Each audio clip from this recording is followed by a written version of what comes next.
I told myself, I'm not going to check books before I bring out my motivation. I'm not going to read from books.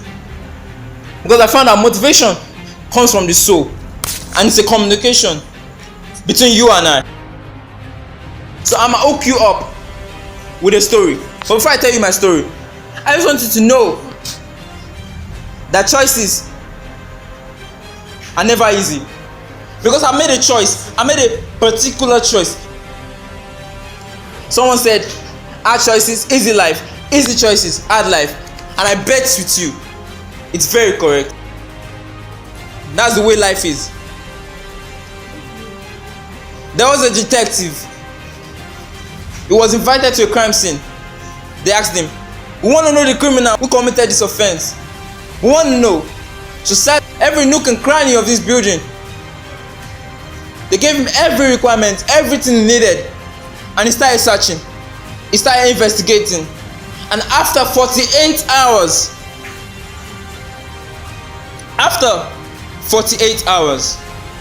he realized that his brother was a criminal.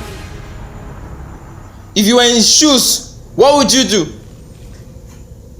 Let's leave that for now. The choices are not easy to make. So if you want to grow, if you want to be successful in life, you have to make hard choices.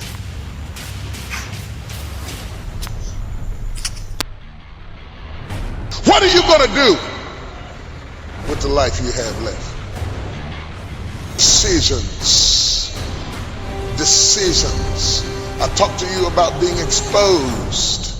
When you are exposed to things, it gives you options. Options give you choices, and choices require decisions. It is critically important that you make this next step into sound decisions. Some people are afraid to make decisions. They just contemplate the options for years and miss the opportunity to change their life because they miss the time factor that is involved in making a great decision. You cannot make a great decision whenever you want to. A great decision has a shelf life. Some people make great decisions too late. I've seen people who had beautiful voices and they launched their career too late. They should have been out there singing when they were young, but they waited till they gotten older. Now you're out there, you're doing something, you can do it real good, but you miss your season. It's wonderful, you can do it real good. And if you'd done that 10 years ago, you might have been famous. But because you were afraid to make decisions in the door of opportunity, you missed it. That's why it's important that you understand decisions and that you operate in decisions, because if you don't start operating the benefit of decisions, you're going to miss the opportunity that God has for you. I found that nothing in life is worthwhile unless you take risks. Nothing.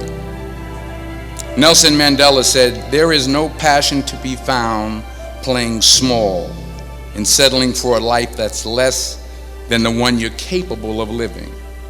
Now, I'm sure in your experiences in school and applying to college and picking your major and deciding what you want to do with life, I'm sure people have told you to make sure you have something to fall back on. Make sure you got something to fall back on, honey. But I never understood that concept, having something to fall back on.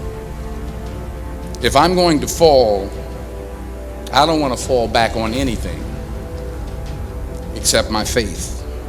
I want to fall forward. I figure at least this way I'll see what I'm going to hit.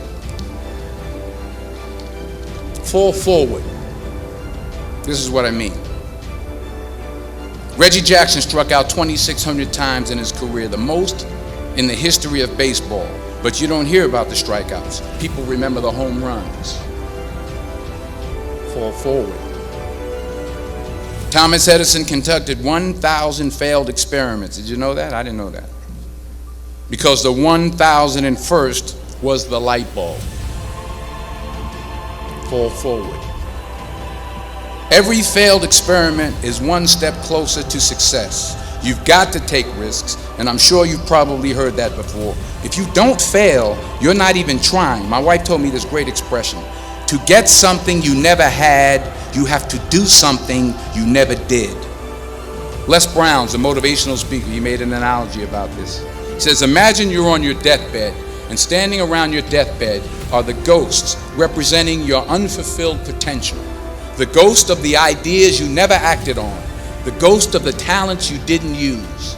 And they're standing around your bed, angry, disappointed, and upset. They say, we came to you because you could have brought us to life, they say. And now we have to go to the grave together. So I ask you today, how many ghosts are going to be around your bed when your time comes?